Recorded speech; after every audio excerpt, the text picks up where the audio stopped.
Hello dear students, welcome to best approach. आज हम लोग सेट एंड रिलेशन का एक्सरसाइज 3 का 6 क्वेश्चन करेंगे।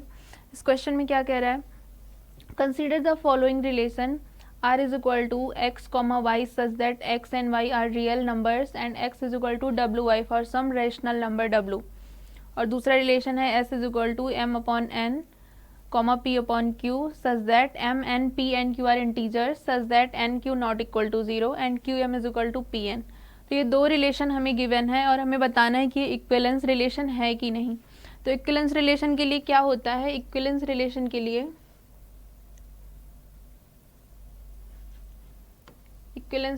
के लिए रिलेशन को सिमेट्रिक होना चाहिए, रिफ्लेक्सिव होना चाहिए और ट्रांजिटिव होना चाहिए।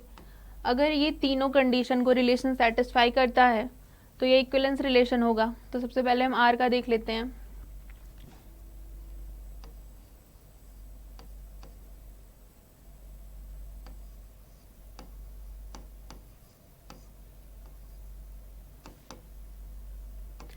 x is equal to WI given है हमें। ओके अब यहाँ पे देखो, सबसे पहले हम इसमें सिमेट्रिक चेक करते हैं।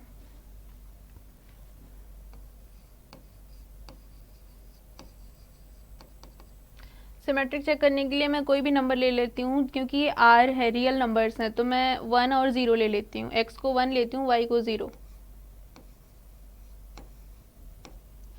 तो यहाँ पे अगर मैं x को 1 रखती हूँ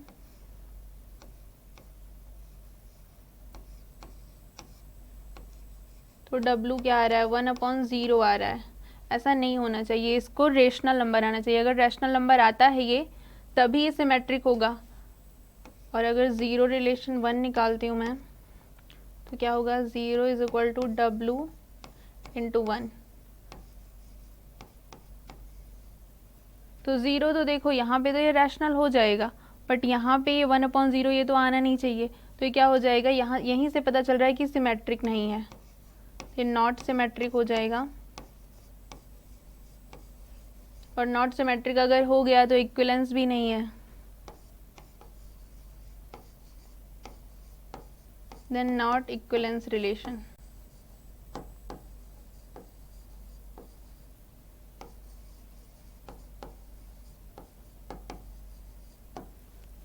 हम नेक्स्ट चेक करते हैं। s is equal to m upon n p upon q। ये वाला कंडीशन जो गिवन है हमें इस पे फोकस करना है। अगर ये वाले कंडीशन आ जाते हैं सिमेट्रिक में और रिफ्लेक्सिव चेक करते टाइम, तो ये क्या हो जाएगा, इक्विवेलेंस हो जाएगा। नेक्स्ट स्लाइड पे मूव करते हैं। में क्या गिवन है, s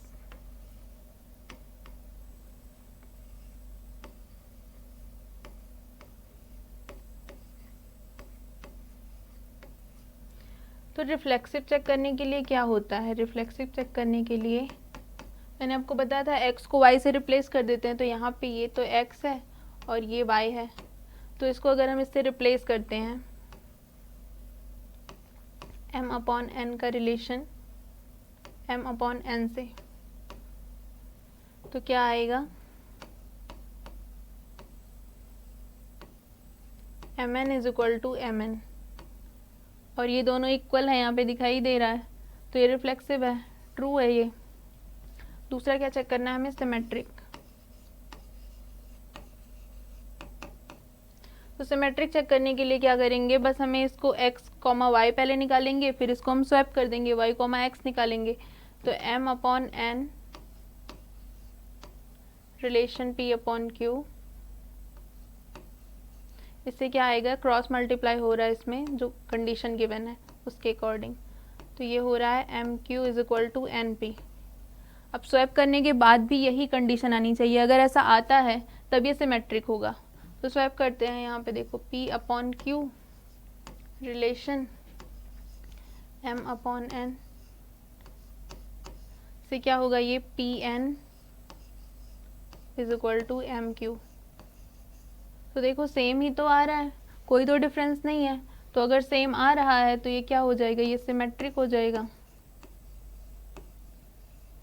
यहाँ पे देखो ये रिफ्लेक्सिव भी है और सिमेट्रिक भी है। अभी क्या बचा है, ट्रांजिटिव बचा है, जैसे हमें ट्रांजिटिव चेक करना है।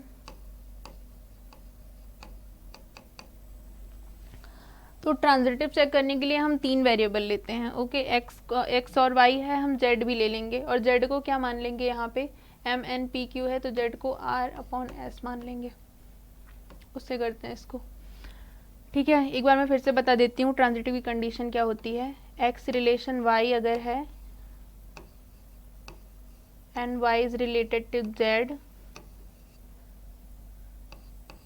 देन एक्स को रिलेट करना चाहिए किससे, जेड से। अगर ऐसा होगा तभी ये ट्रू होगा। तो पहले इसको लिख लेते हैं एम अपॉन एन, इसका रिलेशन है पी अपॉन क्यू से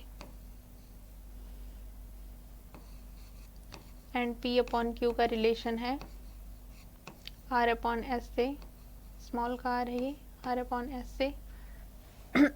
then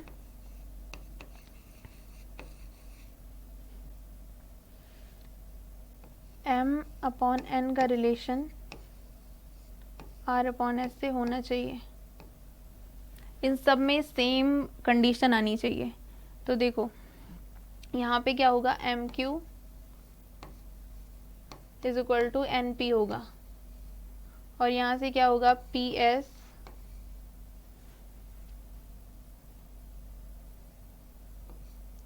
is equal to r q होगा।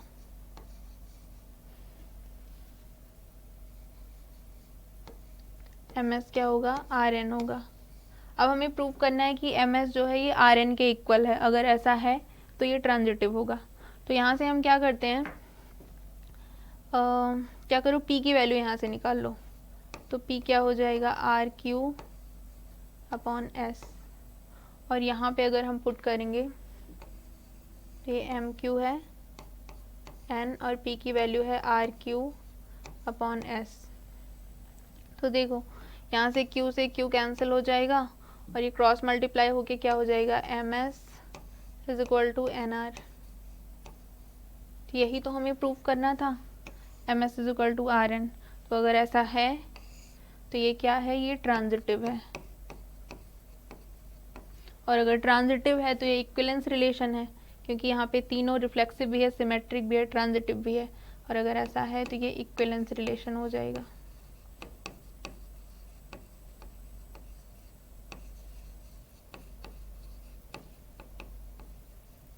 तो हम अपने ऑप्शंस देख लेते हैं कौन सा ऑप्शन करेक्ट है।